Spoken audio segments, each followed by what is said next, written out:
नमस्कार दोस्तों, मैं प्रदीप स्वागत करता हूं आपका अपने YouTube चैनल यूनिक प्लस पर। कैसे हैं सभी? आशा करता हूं सभी अच्छे होंगे, मस्त होंगे और एकदम से बेहतरीन होंगे। दोस्तों, जैसा आपको पता है कि एसएससी जीडी में बम्पर वैकेंसीज आने वाली हैं, तो दोस्तों इस बार ये मौका हाथ से न जाने पाए। कोशिश कीजिए कि हम इसमें एक सीट अपनी जरूर पक्की कर लें। समय आ गया है बच्चों अपनी तैयारी को और ज़्यादा बेहतरीन बनाने का और जो हमसे अब तक गलतियां हुई हैं उनको सुधारने का। तो कोशिश करें कि इसमें हम एक सीट को जरूर पक्का कर लें और अपने सपनों को साकार करें। तो इसके लिए दोस्तों हमने इस शौर्य सीरीज की शुरुआत की है आज से, और ये सीरीज यकीन मानिए आपके लिए बहुत ही ज़्यादा महत्वपूर्ण साबित होने वाली है। इससे पहले हमने दिल्ली पुलिस के लिए भी इस सीरीज की शुरुआत की थी और वो भी बच्चों के लिए काफ़ी लाभदायक सिद्ध हुई। तो इस बार भी हमने शौर्य सीरीज स्टार्ट की है जिससे कि बच्चों को ज़्यादा से ज़्यादा लाभान्वित हो सकें और पूरे मार्क्स लाने में सफल रहें। तो दोस्तों जैसा आपको पता है कि इसमें 20 क्वेश्चंस हैं जो मैथ्स के आने वाले हैं और प्रत्येक क्वेश्चन 2 मार्क्स का रहने वाला है। तो कोशिश कीजिए कि हमारे पूरे में से पूरे मार्क्स आएं, उसके लिए आप और हम मिलकर के मेहनत करेंगे और इस सपने को साकार बनाएंगे। चलिए दोस्तों, इससे पहले थोड़े सिलेबस के बारे में बात करते हैं कि एसएससी जीडी में जो सिलेबस रहने वाला है वह क्या रहने वाला है। तो चलिए शुरुआत करते हैं, सिलेबस को देखें जरा।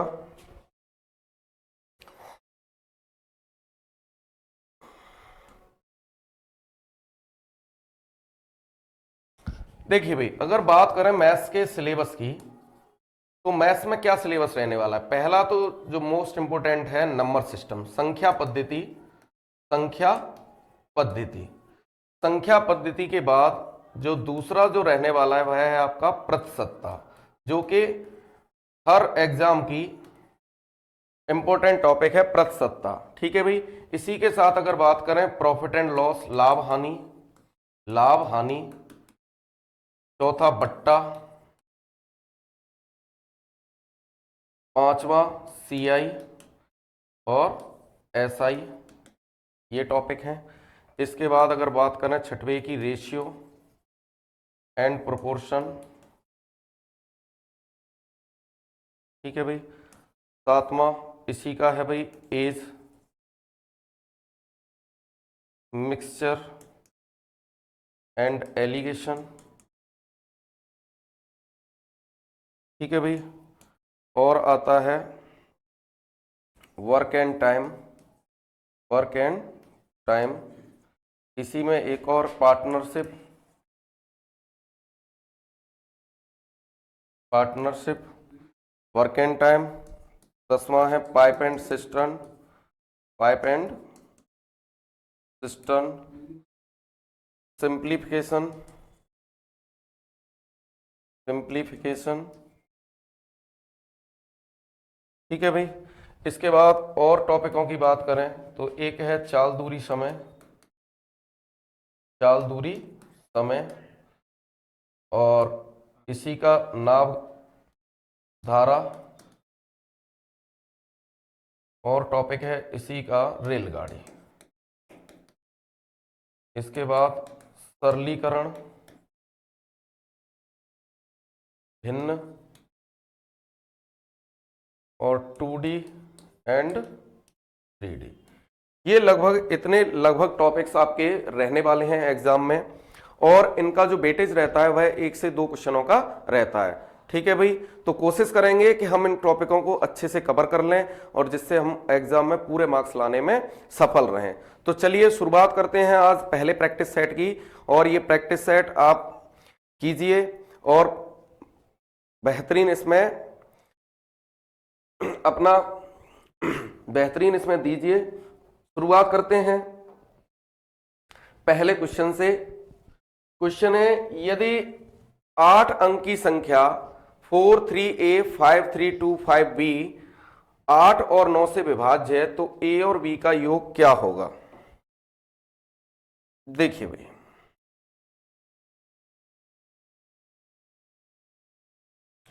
संख्या दी गई है 43A 5325B। ठीक है भाई। और ये किससे विभाज्य है? 8 और 9 दोनों से विभाज्य। तो भी 8 से विभाजित होने के लिए पीछे के 3 अंकों में 8 से भाग जाना चाहिए भाई। तो 8 से विभाजित करोगे से तो 8 का भाग अगर हम इसके पीछे के 3 अंकों में देखते हैं तो b की वैल्यू क्या होनी चाहिए, 8 तिया 24, यहाँ से 1 बचेगा।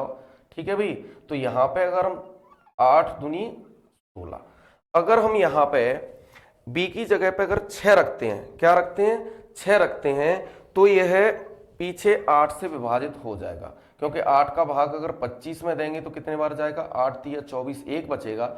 अब 1 के पीछे ऐसा कौन सा अंक लेके जाएं तो 8 से विभाजित हो जाए, तो 1 के पीछे 8 का मैं पता है 8 दूनी 16 होता है, तो 8 दूनी 16 होता है, तो पीछे 6 लगाना पड़ेगा। तो यहां से b की वैल्यू तो फिक्स हो गई कि 6 हो गई। ठीक है भाई, अब बात करते हैं कि इसे 9 से विभाजित होने के लिए, भाई 9 से विभाजित कब होगा, जब इसका डिजिटल सम, क्या होगा, डिजिटल सम, सभी अंकों का योग 9 से विभाजित होगा। तो भाई 9 से विभाजित अंकों के योग को 9 से विभाजित करते हैं तो 5 और 4 9 हो गया। ठीक है भाई, यहां से 6 और 3 9 हो गया, बचा कितना भाई, 2, हाँ यहां से आप अगर बचेगा तो कितना बचा भाई, 3 और 2 5, 5 और 5 10, तो 10 में फिर 9 का भाग चला जाएगा तो 1 बचेगा, 1 प्लस a।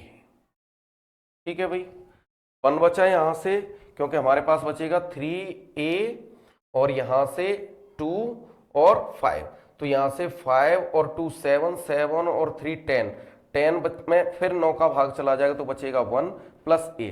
अब इसको अगर हमें 9 से विभाजित करना है तो यहाँ पे क्या होना चाहिए भाई, यहाँ पे 8 की जगह पे क्या होना, a की जगह पे क्या होना चाहिए, 8 होना चाहिए। अगर a की जगह 8 होगा तो 8 और 1 9 में 9 का भाग चला जाएगा। तो हमें a और b दोनों की वैल्यू पता चल गई कि a प्लस b का योग पूछा गया है, तो कितना हो जाएगा भाई, 8 प्लस 6 बराबर 14। ठीक है भाई, तो पहले हमने क्या किया कि कोई भी संख्या 8 से विभाजित कब होगी, जब उसके अंतिम 3 अंकों में 8 का भाग चला जाए। तो यहाँ पे क्या था 25 भी, तो हमने यहाँ पे 8 का जब भाग दिया तो 8 तिया 24 बचेगा, यहाँ से 1, तो 1 के पीछे क्या लगाओगे भाई, जब 8 से भाग चला जाए तो हम 8 से भाग देने के लिए 1 के पीछे 6 बना दें भाई, तो 16 में भाग चला जाएगा 8 का पूरा पूरा, तो b की वैल्यू यहाँ से कितनी हो गई, 6। अब इसका डिजिटल सम, सभी अंकों का योग 9 से विभाजित होना चाहिए, तो 4 और 5 ये 9 हो गया, 6 और 3 कैंसिल हो गया यहाँ से, अब बचेगा क्या, 3a 2 और 5, इनका योग किया तो 10 प्लस a होगा, और 10 में एक बार 9 का भाग चला जाएगा तो कितना बचेगा, 1। तो 1 प्लस a को अगर 9 से विभाजित करना है तो a की वैल्यू कितनी रखनी पड़ेगी, 8, तो a की वैल्यू 8 निकल आई और b की 6, दोनों का योग कितना हो गया, 14। तो समझ पाए, यही हमसे पूछा गया है, तो ऑप्शन 3 इसका करेक्ट आंसर है। चलते हैं नेक्स्ट क्वेश्चन की ओर। अगला क्वेश्चन, यदि 2 की पावर x बराबर 3 की पावर y, यदि 2 की पावर x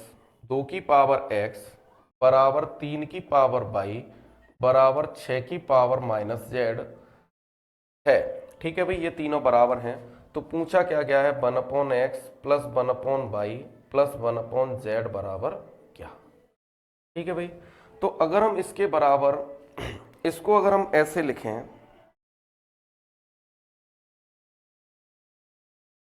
अगर मैं इसको ऐसे लिखूं 2 की पावर x बराबर 3 की पावर y बराबर, क्या मैं इसे ऐसे नहीं लिख सकता 1/6 की पावर z, क्योंकि जब भी अगर पावर नेगेटिव हो और अगर हम उसे रेसिप्रोकल कर लिख दें, उसका क्या लिख दें, उल्टा लिख दें, तो भाई पावर क्या हो जाती है, नेगेटिव से पॉजिटिव हो जाती है, और इन सभी के बराबर हम क्या मान लेंगे, k मान लेंगे, क्या मान लेंगे, k।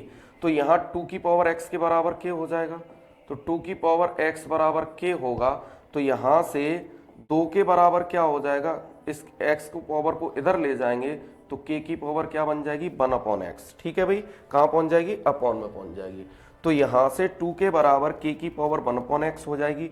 ऐसे ही यहां पे क्या होगा भाई, ऐसे ही 3 के बराबर यहीं लिख लीजिए, 3 के बराबर क्या हो जाएगा, 3 के बराबर हो जाएगा k की पावर 1/y, और यहां से 1/6 बराबर हो जाएगा k की पावर 1/z, क्या हो जाएगा, k की पावर 1/z। अब हम क्या करेंगे, इन तीनों का आपस में जब गुणा करेंगे तो 2 गुणा 3 गुणा 1/6, इधर लेफ्ट हैंड साइड का मल्टीप्लाई कर लिया, और इधर गुणा करोगे तो क्या होने वाला है के की पावर 1 अपॉन एक्स गुणा के की पावर 1 अपॉन वाई गुणा के की पावर 1 अपॉन जेड। अब हमें पता है कि इससे ये कैंसिल हो गया, क्या बचा 1, और जब आधार समान हो तो गुणा में घातें जुड़ जाती हैं, तो के की power 1 upon x plus k की power 1 y plus 1 upon z. अब इस एक को हम क्या लिख सकते हैं, क्या इसे के की पावर 0 लिख सकते हैं? बिल्कुल लिख सकते हैं, क्योंकि किसी की भी पावर 0 रखने से वैल्यू क्या हो जाती है 1। तो बराबर क्या हो जाएगा, के की power 1 upon x plus 1 upon y plus 1 upon z. अब यहाँ पे के जब बेस बराबर हैं तो इनकी जो पावर हैं वो भी क्या होंगी, बराबर। तो x plus y plus z 1 upon x plus 1 upon y plus 1 upon z बराबर क्या आ जाएगा 0। तो 0 इसका करेक्ट आंसर है। ठीक है भाई, तो हमने इन तीनों के बराबर क्या मान लिया के, और जब पावर को इधर ले आते हैं तो 1 अपॉन में आ जाती है। ठीक है भाई, तो हमने दोनों पक्षों का मल्टीप्लाई कर लिया, लेफ्ट हैंड साइड का और राइट हैंड साइड का। तो यहाँ से 1 upon x plus 1 upon y plus 1 upon z की जो वैल्यू निकलेगी वो क्या निकलेगी 0। तो 0 इसका करेक्ट आंसर है। चलते हैं नेक्स्ट क्वेश्चन की ओर। अगला क्वेश्चन, 7 का वह न्यूनतम गुणज क्या है जिसमें 6, 9, 15 तथा 18 से भाग देने पर 4 शेष बचे। तो भाई जब 6, 9, 15 और 18 से भाग दोगे तो इसका भाई एलसीएम कितना निकलेगा, तो इसके फैक्टर करते हैं, 2 या 6, ये हो जाएगा आपका 3 का स्क्वायर। ठीक है भाई, 3 का स्क्वायर हो जाएगा, ये क्या हो जाएगा 3 का स्क्वायर, ये हो जाएगा 3 पंजे 15 और ये हो जाएगा क्या भाई, ये हो जाएगा 9 दूनी 18, 3 का स्क्वायर इंटू 2। तो हम करते क्या है कि सब में से कोई भी टर्म छूटना नहीं चाहिए। एलसीएम कैसे लेते हैं, कोई भी टर्म छूटना नहीं चाहिए और सबकी मैक्सिमम पावर उठाइए। तो अगर मैं बात करूं 2 से शुरुआत करूं तो 2 की मैक्सिमम पावर यहाँ पे 2 ही है। ठीक है भाई, 3 की कितनी है, 3 की पावर 2 है और 5 की मैक्सिमम पावर 1 ही है। ठीक है भाई, तो ये हो जाएगा 2 गुणा 9 गुणा 5, तो 9 पंजे 45 और 45 दूनी 90। तो ये जो एलसीएम रहने वाला है, एलसीएम जब हम ऐसे फैक्टर करके निकालते हैं तो कोई भी टर्म नहीं छूटना चाहिए और सबकी हम मैक्सिमम पावर उठा लेते हैं। तो यहाँ पे हमारे जो टर्म यूज हुए हैं वो क्या क्या यूज हुए हैं, 2 यूज हुआ है, 2 यूज हुआ है, 3 यूज हुआ है और 5 यूज हुआ है। और 2, 3 और 5 की जो मैक्सिमम पावर है वो क्या है, 2 की मैक्सिमम पावर 1 है, 3 की मैक्सिमम पावर 2 है और 5 की मैक्सिमम पावर 1 है। तो यहाँ से एलसीएम कितना आ जाएगा, 90 आ जाएगा। और जब एलसीएम 90 आ जाएगा तो भाई यहाँ के लिए जब हम जनरल नंबर, क्योंकि यहां बात कही है 7 का वह न्यूनतम गुणज है, 7 का मल्टीपल है, तो इसके लिए जो नंबर बनेगा वो क्या बनेगा भाई, वो बनेगा 90k, ठीक है, प्लस 4, क्योंकि यहाँ पे 4 शेष बचता है, ये बचेगा। ये नंबर जब बनेगा और ये कितने से डिवाइड होना चाहिए, 7 से। कितने से डिवाइड होना चाहिए, 7 से। तो 7 से पहले इतने को डिवाइड कर लें, कितने को, इतने को, तो 12 सत्ते 84, 12 बार भाग चला जाएगा भाई 7 का, तो कितना बचेगा 6k प्लस 4। अब k का ऐसा क्या मान रखें कि ये 7 से डिवाइड हो जाए, तो k का मान रखना जब शुरू करेंगे यहाँ पे, तो जैसे ही हम यहाँ पे k का मान हम रखना शुरू करेंगे, तो अगर हम 1 रखते हैं k का मान तो 6 और 4 10 नहीं जा रहा भाग, 2 रखेंगे तो 6 दूनी 12 और 4 16 नहीं जा रहा, 3 रखेंगे तो 6 ती 18 4 22 नहीं जा रहा, 4 रखेंगे तो 6 चौक 24 और 4 28। तो जैसे ही k का मान हमने 4 रखा तो इसकी वैल्यू कितनी बन गई 28। कितनी बन जाएगी 6 इंटू 4 प्लस 4 बटे 7, तो 6 चौक 24 और 4 28 बटे 7, तो भाग पूरा पूरा चला गया। इसका मतलब जो k का मान रहने वाला है वह क्या रहने वाला है 4, क्या रहने वाला है 4। तो वो संख्या क्या बनेगी, तो 90 गुणा 4 प्लस 4, 9 चौक 36, 360 प्लस 4 364। तो वह संख्या कौन सी होगी भाई 364। तो 364 ऑप्शन 4 इसका करेक्ट आंसर है। तो हमने सबसे पहले क्या लिया, इसका एलसीएम लिया, तो एलसीएम कितना आया भाई 90। फिर क्योंकि ये 7 का गुणज है तो हमने जनरल नंबर क्या बना लिया 90k, और 4 शेष बच रहा था तो 90k प्लस 4, और इसे कितने से डिवाइड किया 7 से डिवाइड किया। ठीक है भाई, तो इस प्रकार जो k का मान निकाला, k का मान कितना आया 4, तो यहां से जो संख्या बनी वो कितनी बनी 364। तो 364 इसका करेक्ट ऑप्शन है। चलते हैं नेक्स्ट क्वेश्चन की ओर। अगला क्वेश्चन, 8% मतदाताओं ने चुनाव में अपना मत प्रयोग नहीं किया। तो भाई टोटल मतदाता मान लीजिए 100%, इसमें से 8% मतदाताओं ने अपना मत प्रयोग नहीं किया, तो भाई कितने परसेंटों ने मत दिया, 92%। ने आगे क्या बात हुई है, इस चुनाव में केवल 2 उम्मीदवार थे, विजेता को कुल वोटों का 48% प्राप्त हुआ। तो भाई जो विनर है, इसमें से जो विनर और लूजर की बात करें तो विनर को कुल मतों का 48%, तो यहां से बात करेंगे कुल मत कितने थे 100%, इसका 48%, तो इसको 48% मत प्राप्त हुआ, किसको, विनर को। तो लूजर के लिए भी कितना रह जाएगा, 92% में से जब हम 48% माइनस कर लेंगे तो कितना रह जाएगा 44%, कितना रह जाएगा 44%। तो 44% किसको प्राप्त हुए, लूजर को। तो कुल मिला के आगे कहा गया है कि भाई 1100 मतों से जीत गया। तो भाई यहां पे अंतर कितने का आ रहा है, 48 और 44 में 4% का। तो 4% के बराबर कितना भाई 1100, 4% से जीत रहा है विनर, और यहां पे 4% जीत रहा है, और वोटों में कितने से जीत रहा है 1100 वोटों से। तो 4% के बराबर 1100। तो पूछा गया है कुल कितने मतदाता थे, 100% की वैल्यू पूछी गई है। तो 100% बनाने के लिए 25 का इधर गुणा कर दीजिए और 25 का इधर गुणा कर दीजिए, ठीक है भाई। तो 11 गुणा 25 कितना होता है 275। तो 27,500 कुल वोट कितनी हो जाएंगी 27,500। तो 27,500 ऑप्शन 4 इसका करेक्ट आंसर है, ठीक है भाई। समझ पाए होंगे इस बात को। 100% टोटल वोट थी, 8% लोगों ने वोट नहीं दिया, तो 92% वोट पड़े। तो जीतने वाले को कुल वोटों का 48% मिला, तो भाई विनर को 100% का कितना हो गया 48%, 48% वोट मिले। तो लूजर के कितने रह गए, 92 से माइनस कर दिया 44%। यहाँ पे वह कितने परसेंट से जीत रहा है 4% से, और इन 4% की वैल्यू कितनी दे रखी है 1100। तो 4% के बराबर 1100। पूछा गया था कुल वोटों की संख्या, तो भाई 100% बनाने के लिए 25 का इधर मल्टीप्लाई कर लिया 25 का इधर। तो 25 गुणा 11 275 होता है, और 2 जीरो आ जाएंगे। तो 27,500 कुल वोटों की संख्या कितनी आ जाएगी 27,500। तो ऑप्शन 4 इसका करेक्ट आंसर है। चलते हैं नेक्स्ट क्वेश्चन की ओर। किसी वस्तु को 832 रुपए में बेचने पर अर्जित लाभ उस वस्तु को 448 रुपए में बेचने पर हुई हानि के बराबर है, ठीक है भाई। तो यदि वस्तु को 10% की हानि पर बेचा जाए तो उसका विक्रय मूल्य क्या होगा।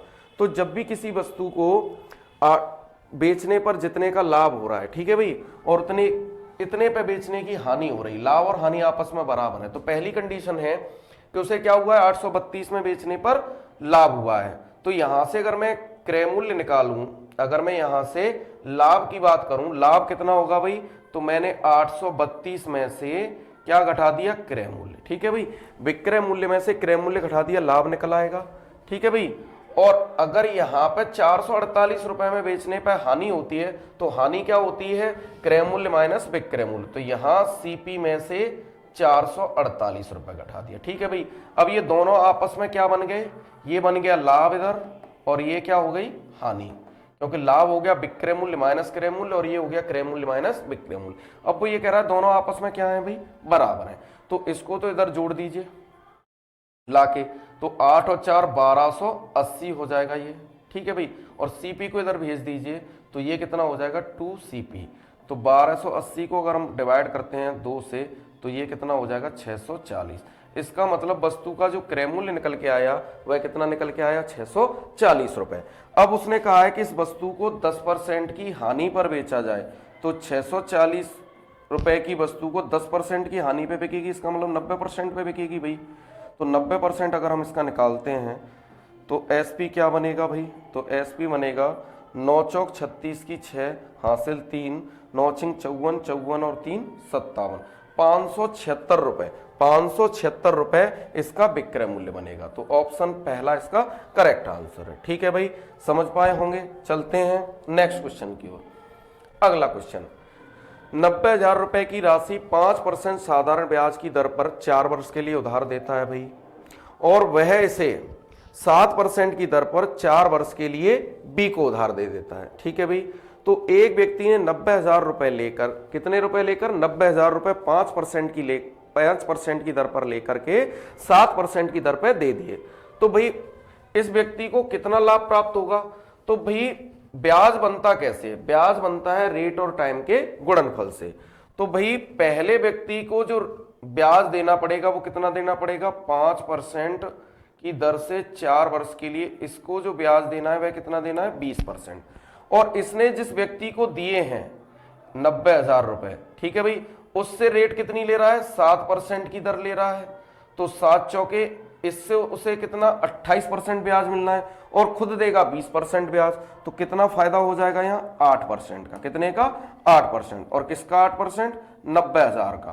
तो 90,000 का 8%, परसेंट उठाइए नीचे 100 ले आइए, तो 2 जीरो से 2 जीरो कैंसिल हो गया, 9 अट्ठे 72, तो 7200 रुपए उस व्यक्ति को फायदा हो जाएगा, ठीक है भाई। उसने क्या किया कि एक व्यक्ति से 5% की दर पर उधार लिया और 7% की दर पर दूसरे व्यक्ति को दे दिया, ठीक है भाई।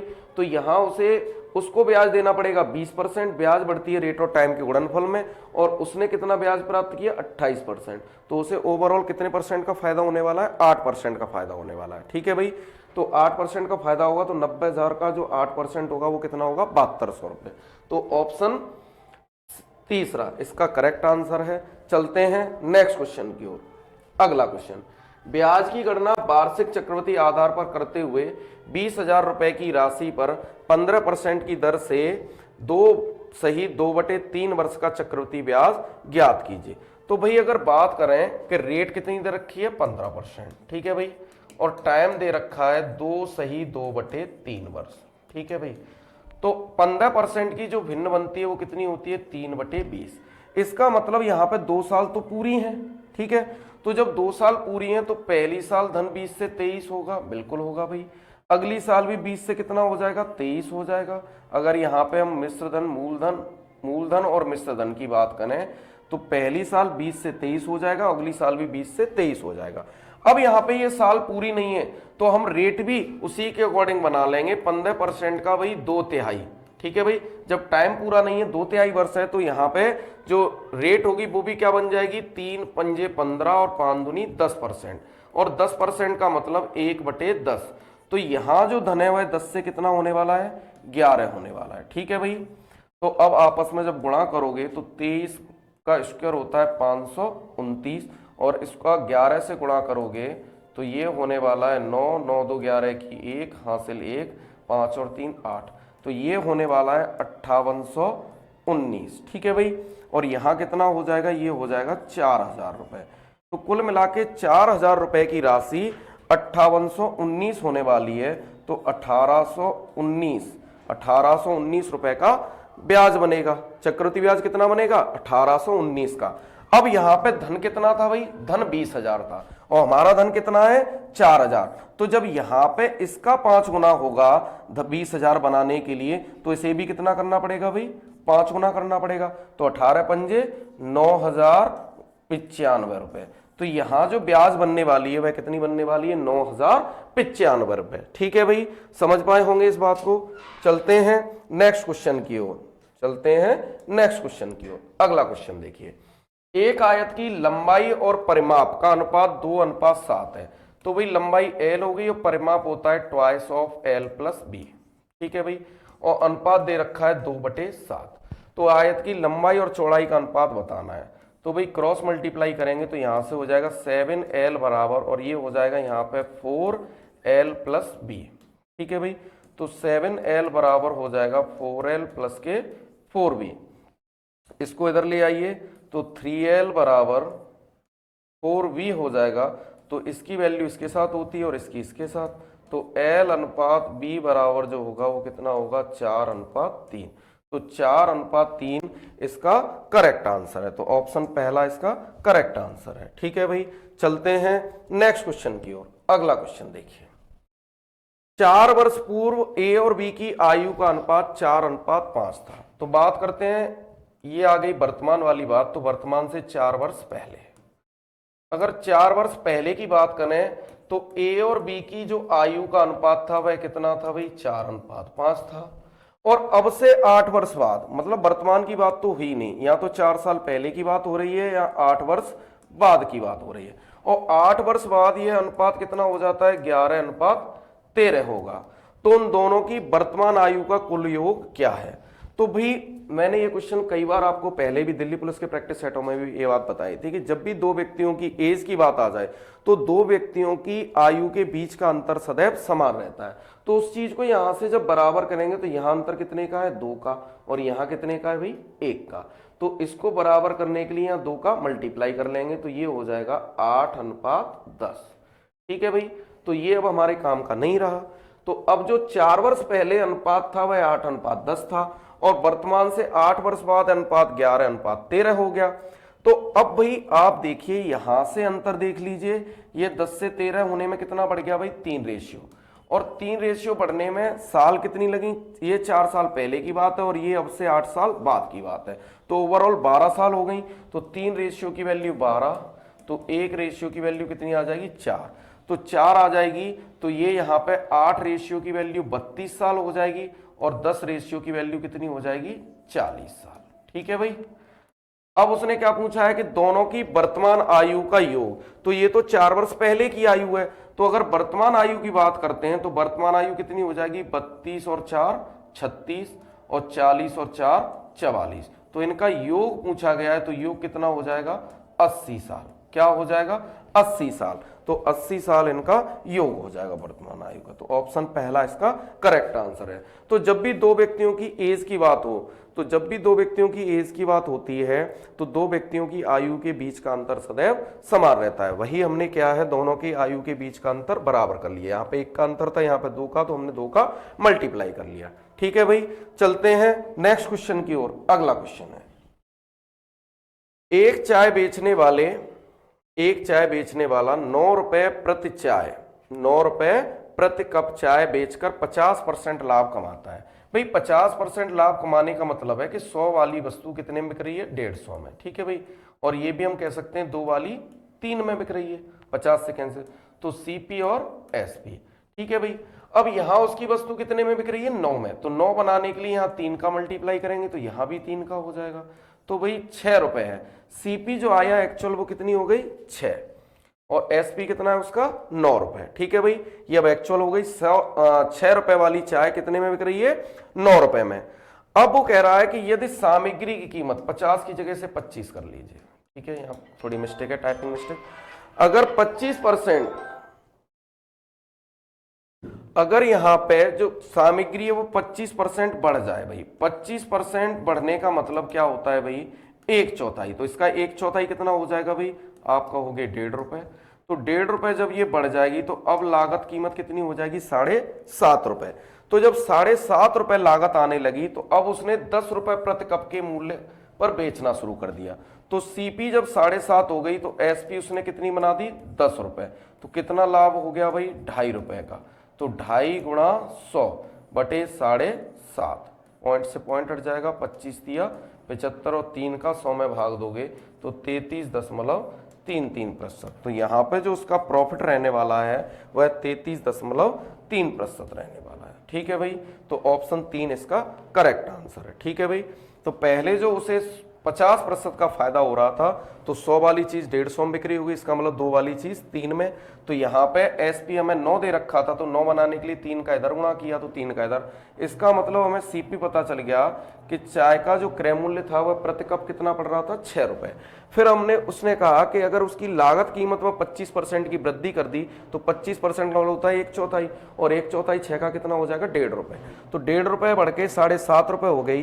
तो कप का जब मूल्य 7.5 हो गया तो उसने विक्रय मूल्य कितना बना दिया, 10 रुपए। कप की कीमत कितनी कर दी, 10 रुपए। तो भाई यहाँ उसे 2.5 रुपए का लाभ हो जाएगा, और परसेंटेज में देखा जाए तो 33.33% का लाभ होगा। तो समझ पाए होंगे इस बात को। चलते हैं नेक्स्ट क्वेश्चन की ओर। अगला क्वेश्चन देखिए, एक दूध वाला 24 रुपए प्रति लीटर पर दूध खरीदता है, वह इसमें 1/5 भाग पानी डालता है। इसका मतलब 5 लीटर मिल्क में जो वाटर डालता है वह कितना डालता है भाई, 1 लीटर। ठीक है भाई, 1/5 का मतलब क्या है कि 5 लीटर यदि मिल्क है उसमें 1 लीटर क्या मिला देता है, पानी मिला देता है। ठीक है भाई, ओवरऑल कितना हो जाएगा, अगर क्वांटिटी की बात करें तो ओवरऑल हो जाएगा 6 लीटर। ठीक है भाई, आगे अब इस मिश्रण को 32 रुपए प्रति लीटर बेच देता है। अब भाई आप एक बात बताइए यहां से कि अगर उसने मिश्रण को 32 रुपए लीटर बेचा होगा तो वही यहां से 6 लीटर दूध उसका कितने का बन जाएगा, तो 6 लीटर दूध बिक जाएगा। 6 दूनी 12 की 2 हासिल 1, 6 × 18 और 1 19। तो यहां से जो एसपी रहने वाला है वह कितना रहने वाला है, 192 रुपए। और उसने दूध वाले ने किस कीमत पे खरीदा था, 24 रुपए प्रति लीटर। तो यहां से 5 लीटर दूध उसका कितने का होने वाला है, 24 पंजे 120। तो उसने खर्च किए 120 रुपए और कमाए कितने, 192 रुपए। तो भाई लाभ कितने का होगा, 72 रुपए का। कितने का होगा, 72 रुपए का। और प्रतिशत लाभ की बात करें, प्रतिशत प्रॉफिट की बात करें, तो लाभ गुणा 100 बटे क्रय मूल्य कितना, 120। तो अगर इसे काटते हैं 20 से 5 बार और ये 6 बार और 6 से कितने बार, 12 6 72, 12 पन 60%। तो उसे लाभ कितना होने वाला है, 60%। तो ऑप्शन 4 इसका करेक्ट आंसर है। ठीक है भाई, समझ पाए होंगे। चलते हैं नेक्स्ट क्वेश्चन की ओर। अगला क्वेश्चन, ए और बी किसी काम को एक साथ मिलकर 18 दिन में पूरा कर सकते हैं। भाई बात करें, ए और बी दोनों बंदे मिलकर कितने दिन में कर देते हैं, 18 दिन में। आगे क्या कहा गया है, ए बी से 3 गुना कुशल है भाई। तो ए और बी की अगर कुशलता की बात करें, तो अगर इनकी इफिशियंसी की बात करें, कुशलता की बात करें, तो 3 गुना कुशल है ए बी से। ठीक है भाई, तो अगर ये इससे एफिशिएंट है 3 गुना, इसका मतलब बी 1 ईंट लगाता है तो ए उतनी टाइम में कितनी ईंटें लगा देता है, 3 ईंट। अब जब दोनों लोगों ने मिलकर के, तो दोनों लोगों ने मिलकर के 4 ईंटें लगाई होंगी और 4 ईंट लगाने वालों ने 18 दिन में काम पूरा किया है। तो वर्क क्या होता है, एफिशिएंसी का टाइम में मल्टीप्लाई कर देंगे, तो 4 × 18, इसका मतलब 72 यूनिट काम रहा होगा। ठीक है भाई, तो पूछा क्या क्या है, बी अकेले इस काम को कितने दिन में पूरा करेगा, और बी 1 ईंट लगाने वाले से कहा जाए भाई 72 ईंटें लगा दीजिए, तो वह 72 बटे 1 72 डेज लेगा। कितने लेगा, अगर बी की बात की जाए, बी को कितना टाइम लगेगा पूरा काम करने में, तो 72 दिन लगेंगे। तो भाई अगर दोनों की क्षमता की अनुपात दिया था कि ए है वह बी से 3 गुना क्या है, कुशल है, तो इसका मतलब ए 1 ईंट लगाता है उतने टाइम में, सॉरी बी 1 ईंट लगाता है उतने टाइम में ए 3 ईंटें लगा देता है। अब दोनों मिलकर के 18 दिन में काम करते हैं, इसका मतलब 4 ईंट लगाएंगे दोनों मिलेंगे और 18 दिन में काम हुआ है, तो 18 चौक 72 यूनिट काम है। कितना है, 72 यूनिट काम है। अब 72 यूनिट काम को अगर 1 ईंट लगाने वाले से कहा जाए, जो प्रतिदिन 1 ईंट लगाता है, तो वो 72 दिन में कंप्लीट कर देगा। तो ऑप्शन पहला इसका करेक्ट आंसर है। चलते हैं नेक्स्ट क्वेश्चन की ओर। एक ट्रेन यदि 54 किलोमीटर प्रति घंटे की औसत चाल से चलती है, तो वह एक निश्चित दूरी को 30 मिनट में तय कर लेती है। यदि उसे यह दूरी 20 मिनट में तय करनी हो, तो उसकी चाल कितनी होनी चाहिए। तो यहां पे फिक्स क्या है, दूरी। ठीक है भाई, पहले ही वह उतनी दूरी चल रही है, अब भी दूरी उतनी चल रही है, बस क्या बदला है, टाइम। तो टाइम की अगर हम रेशियो की बात करें, तो टाइम का रेशियो क्या है भाई, पहले 30 मिनट लगती थी और अब 20 मिनट लगानी है। ठीक है भाई, तो आप कहोगे कि 3:2 हो गया। तो टाइम का रेशियो अगर 3:2 है, तो स्पीड का रेशियो क्या करना पड़ेगा, 2 से 3 करना पड़ेगा। जब डिस्टेंस क्या हो, डिस्टेंस फिक्स है, डिस्टेंस उतनी ही है, तो भाई टाइम के रेशियो को उल्टा कर दें तो स्पीड का रेशियो आ जाएगा। अब यहां पे पहली स्पीड 2 से हमें 3 करनी पड़ेगी, तो स्पीड पहली वाली कितनी दे रखी है, 54। कितनी दे रखी है, 54। तो 2 रेशियो के बराबर जब 54 है, तो यहां से 1 रेशियो के बराबर कितना आ जाएगा, 27। तो 3 के बराबर 27 दिया 81 किलोमीटर पर आवर। तो यहां पे जो स्पीड होगी ट्रेन की वह 81 किलोमीटर पर आवर होगी। अगर वह 81 किलोमीटर पर आवर की स्पीड से चले, तो वह 20 मिनट में उस दूरी को तय कर लेगा। तो ऑप्शन सेकंड इसका करेक्ट ऑप्शन है। ठीक है भाई, चलते हैं नेक्स्ट क्वेश्चन की ओर। अगला क्वेश्चन क्या है, ए बी और सी का औसत भार 55 किलोग्राम है। तो भाई अगर कुल भार की बात करें तो क्या होगा, तो ये 3 लोग हैं और 3 का औसत में गुणा करेंगे तो कुल वेट कितना आ जाएगा, 165 किलोग्राम। अब क्या कहा गया है कि सी का भार ए के भार से 10 किलोग्राम अधिक है। तो इसका मतलब क्या हो गया भाई, कि अगर ए का भार है, ए का भार, सी का भार ए के भार से 10 किलोग्राम कम है। ठीक है, तो सी का भार ए के भार से 10 किलोग्राम कम है, तो A माइनस सी बराबर 10 किलोग्राम। ठीक है भाई, सी का भार A के भार से 10 किलोग्राम कम है, 10 किलोग्राम सॉरी अधिक है भाई, सॉरी सी का भार A के भार से 10 किलोग्राम अधिक है, तो C माइनस A बराबर कितना हो जाएगा, 10 किलोग्राम। और आगे कहा गया है और B से 5 किलोग्राम अधिक है, तो C माइनस B कितना हो जाएगा, 5 किलोग्राम। ठीक है भाई, अब अगर हम इसको पूरे को एक ही में चेंज करना चाहें, तो अगर इन a की वैल्यू यहां से निकालें तो a की वैल्यू कितनी हो जाएगी, a को इधर ले जाइए तो 10 इधर आ जाएगा, c माइनस 10 हो जाएगा। तो a की जगह क्या लिख देंगे हम, c माइनस 10 प्लस ऐसे ही b की वैल्यू निकालेंगे तो 5 को इधर ले आइए और b को इधर ले जाइए, तो यहां से b की वैल्यू कितनी हो जाएगी, c माइनस 5। तो यहां से ये हो जाएगी c माइनस 5 प्लस c बराबर 165। तो यहां से c जुड़ के बेटा 3c होने वाली है, और 3c और ये 10 और 5 15 हो जाएंगे, माइनस के उधर ले जाने पे प्लस के 15 हो जाएंगे, तो 165 प्लस 15 कितना हो जाएगा, 180। तो यहां से ये कितने बार कैंसिल हो जाएगा, 60 बार। तो c का जो वेट आ जाएगा वह कितना हो जाएगा, 60 किलोग्राम। ठीक है भाई, आगे क्या कहा गया है, डी का भार सी से 19 किलोग्राम ज्यादा है, इसका मतलब डी का भार इससे 19 किलोग्राम ज्यादा है, तो 79 किलोग्राम का होगा। ठीक है भाई, तो पूछा क्या गया है कि ए बी सी और डी का औसत भार कितना होगा। तो भाई हमें ए बी सी का तो कुल भार पता है ना, तो ए बी सी का कुल कितना हो गया, 165 किलोग्राम, और डी का कितना है, 79 किलोग्राम। ठीक है भाई, लोग कितने हो गए टोटल, 4। तो नया जो एवरेज होगा वो क्या होगा, तो 165 और 79 को 9 5 14 हासिल 1, 8 और 6 14 हासिल 1, 244 को 4 से डिवाइड करेंगे तो 4 6 24, 4 1 4। तो यहां से जो वेट रहने वाला है, एवरेज वेट, वह कितना रहने वाला है, 61 किलोग्राम। ठीक है भाई, तो समझ पाए होंगे इस बात को। चलते हैं नेक्स्ट क्वेश्चन की ओर। अगला क्वेश्चन, एक नाव पानी की धारा की विपरीत दिशा में 3 घंटे में 75 किलोमीटर जा सकती है। तो भाई विपरीत दिशा में क्या होती है चाल, x माइनस वाई। ठीक है भाई, x यहाँ पे किसकी चाल है, नाव की, और y धारा की। तो जब भी विपरीत दिशा में होती है तो दोनों चालों में क्या होता है, अंतर होता है। तो ठीक है, यहाँ पर जो चाल बनेगी वो क्या बनेगी, x माइनस वाई। तो चाल बराबर क्या होता है भाई, दूरी बटे समय।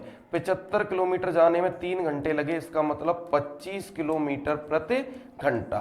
ठीक है भाई, विपरीत दिशा में जो नाव है वह 25 किलोमीटर प्रति घंटे की चाल से जा सकती है। ठीक है भाई, आगे क्या कहा है, धारा के अनुकूल। तो धारा के अनुकूल दोनों चालें जुड़ जाती हैं, x प्लस वाई। और यहाँ 60 किलोमीटर जाने में कितना टाइम लगा है, 1.5 घंटा। पॉइंट हटाइए, 0 बढ़ाइए, 15 चौके 60। तो यहाँ जो अनुकूल चाल रहने वाली है वह 40 किलोमीटर प्रति घंटा रहने वाली है। ठीक है भाई, पूछा क्या गया है, शांत जल में नाव की चाल। अब यहाँ नाव की चाल, कभी भी दो संख्याओं का अंतर और योग दिया जाए तो अगर पहली संख्या या बड़ी संख्या पूछी जाए तो दोनों को इधर जोड़ के 2 का भाग दे दीजिए, तो कितना हो जाएगा भाई, 65/2। तो 65/2 का मतलब 32.5 किलोमीटर प्रति आर। ठीक है भाई, तो 32.5 किलोमीटर पर आर हो जाएगी क्या, नाव की चाल। अगर धारा की चाल पूछी जाती तो दोनों के अंतर में 2 का भाग देते, तो अंतर कितने का है भाई, 15 का। तो 15 में 2 का भाग दोगे तो 7.5 किलोमीटर प्रति घंटा। ये किसकी आ जाएगी, स्ट्रीम की चाल। तो पूछा क्या गया है, बोट की चाल पूछी गई है, तो 32.5 किलोमीटर प्रति घंटा होगी। ठीक है भाई, तो आज का सेशन इतना ही रखेंगे। ठीक है भाई, अगर आपको ये सेशन पसंद आया हो तो वीडियो को ज़्यादा से ज़्यादा शेयर करें और लाइक करें, और यकीन मानिए इस वीडियो से आपको काफ़ी हेल्प मिलेगी। ठीक है भाई, मेहनत करते रहिए और आगे बढ़िए। जय हिंद, जय भारत।